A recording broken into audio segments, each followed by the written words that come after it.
All right, shalom, shalom. This is Brother Mayam coming at you from GMS Tampa Bay.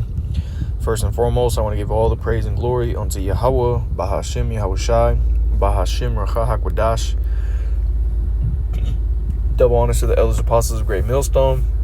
Much blessing and salutations to the Akim around the four corners of the earth. Salakia, who are diligently pushing out His truth and His truth and sincerity. Salakia. All right.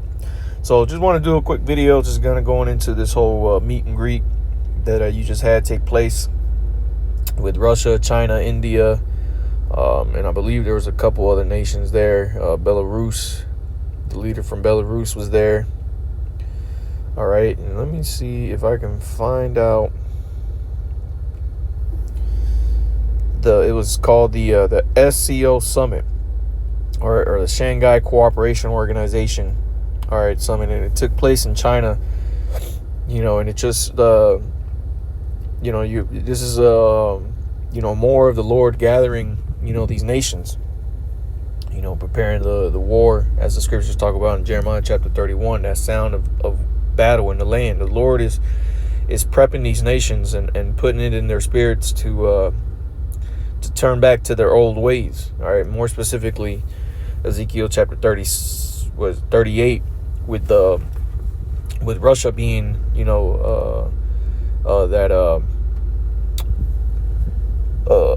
how's it? Words escaping me right now. It's like Gog, okay, Gog and Magog, all right.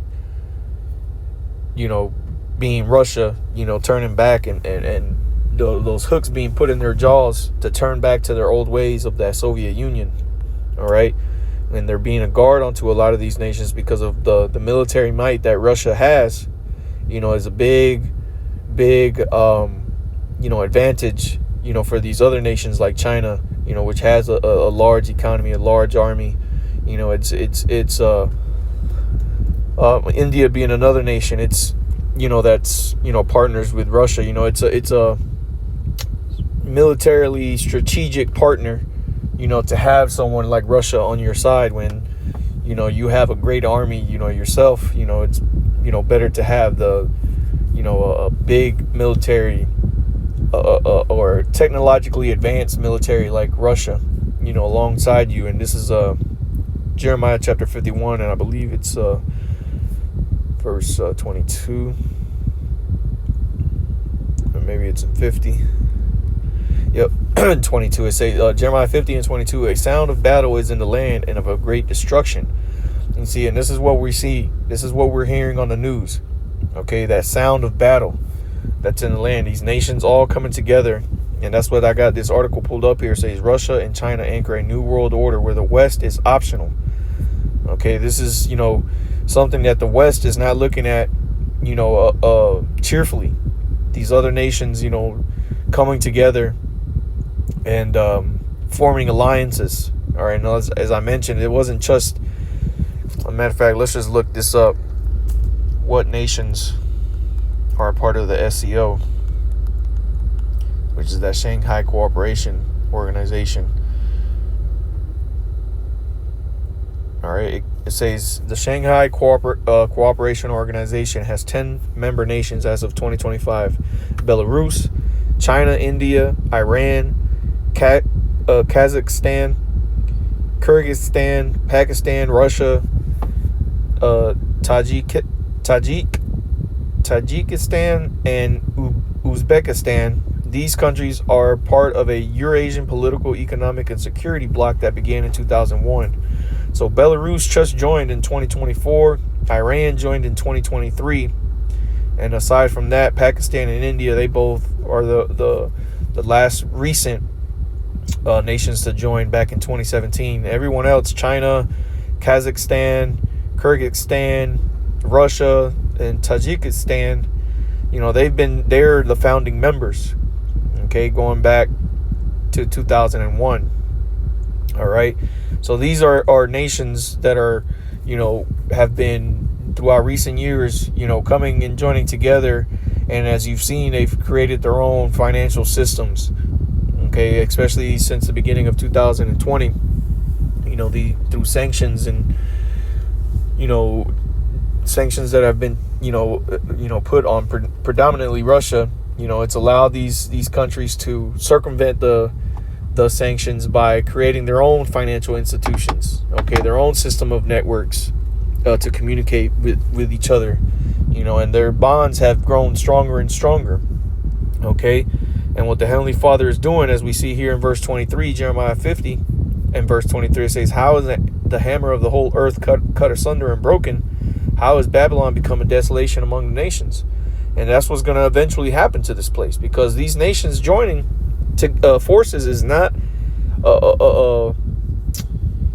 something to take lightly, which a lot of you Americans are under the notion that, yes, America does have the greatest military, the strongest military in the world. All right, it's you've got to come at America through every angle just to be able to even cause some damage. But what you fail to realize is that all these other nations are joining forces, and it's now becoming more possible to come at America at every single angle.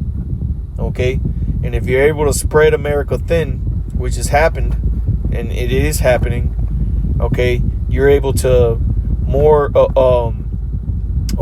you're able to easily take down America bit by bit. Okay, and this is what the Heavenly Father has these nations doing. This is Joel chapter 3 and verse 9. Proclaim ye this among the Gentiles. Prepare war, wake up the mighty men. Let all the men of war draw near, let them come up. And this is what we see with these nations joining together. All right, they're coming out with new equipment. All right, they're coming out with new systems, to be able to communicate amongst themselves without having to deal with the West, without the West being involved and monitoring everything. Okay, these nations are doing this. Okay, because nowadays a war isn't simply just fought by picking up a sword and going over to another nation and marching. No, now you fight a war, you better be prepared to fight a financial war at the same time. You better be prepared to fight a, on every, economic war, military war, so on and so forth, a social war, because the world has become so accessible through technology that you have to be, that's another thing, man. Cyber security, has become a major, part of conflict, throughout the world. Okay, which is what these nations have been doing. Okay, it says verse 10, it says, beat your plowshares into swords and your pruning hooks into spears. Let the weak say, I am strong. And I have this other article pulled up here, which China came out with, a couple days ago. This is China unveils a large unmanned stealth fighter designed during military parade. It says the still unnamed fighter-sized drone is clearly optimized for high performance, likely with supersonic capabilities as well as low observability. You see? It's likely with supersonic capabilities as well as low observability. And this is a drone. And if you look at the picture, which if I remember, I'll put it as the thumbnail of this video. If you look at this thing, it looks like a jet. Okay? It says the massive military parade in Beijing yesterday has provided us with a much closer look at some of the country's new air combat drone initiatives. And that's the issue with fighting with America, is fighting in the air. America has the skies on lock. Right now, the Air Force is what's dominating the world, in battle. Okay, because all America has to do is come fly their jets real quick, drop some bombs, and you're done. They no longer need to send troops on the ground. Okay, and in most days, boots on the ground isn't going to go great for America because they're fighting in unknown territories. Okay, so what have they done? They've taken to the air. So now it's much easier. Okay, now it's much easier to attack these nations without compromising a large number of soldiers. Okay, and it's things like this that are coming out that is showing you that these nations are preparing for war. Okay, they're Russia has been turning their missiles missile game up. They've been turning up their missile defense systems. Okay, they've been spreading their missile defense systems over to these, allied nations of theirs. China coming out with these drones.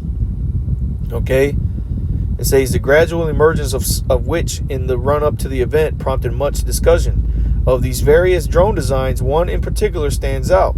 This is a low observable tailless design that is very large, that is also very large, broadly equivalent in size to China's J-10 medium weight fighter. Overall, its design is indicative of high performance, pointing firmly to a true uncrewed stealth fighter, while its appearance suggests that it may well already be flyable or is otherwise a very authentic mock-up. Okay, it says while the design designation of the new drone remains unknown, there have been claims that it is provisionally named Unmanned Air Superiority Fighter. Meanwhile, for the sake of clarity, China watchers have taken to referring to this design as a Type B drone. So imagine that you having a what looks like a stealth fighter flying through the sky, dropping bombs, and it's from a nigga in China behind a computer screen controlling this thing. That's the war that we're fighting, and that's why the scriptures tell you that, that the battles of old were fought with blood with garments rolled in blood and confused noise. But the battle to come is going to be fought with what? Fire and burning of fuel, because it's going to be missiles raining down. That's how this war is getting ready to be brought to the earth, and the people of this earth are going to suffer because of that. All right, it says, assemble yourselves and come, all ye heathen. This is Joel chapter 3, verse 11. And gather yourselves together round about. Thither cause thy mighty ones to come down, O Lord. Let the heathen be awakened and come up to the valley of Jehoshaphat. For there will I sit to judge all the heathen round about. And ultimately, that's where these nations are all going to gather for the battle of Armageddon. All right, the World War III. All right, the valley of Jehoshaphat is out there in the Middle East. Jehoshaphat in the Hebrew is Yahweh Shaphat. Yahweh being the name of the Heavenly Father, and Shaphat meaning judgment in the Hebrew. So where the Lord is gathering all these nations up, all right, it's out there in the Middle East. This is why Iran and Israel are turning up, because the Lord is prepping all these nations to get ready to be taken down out there, all right, to fight. Okay. So this is what's taking place, man. So hey, we're drawing closer and closer day by day, to the coming of this destruction, man. All right, it's only a matter of time before all these things, all these calamities, begin to take place on the earth, man. Things are in, the pieces are in place, and it's only a matter of time before the Lord moves the last piece on the board to set this place up, man. All right, from there on out is the end game, man. Okay. So, hey, Lord's with us was edifying. I want to give all the praise and all the glory unto Yahweh, Bahashem, Yahushai, Bahashem, Rachahak, Wadash. Double honors to the elders, apostles of Great Millstone, and much blessing and salutations to the Akim around the four corners of the earth who are diligently pushing out this truth and this truth in sincerity. With that, I say Shalom.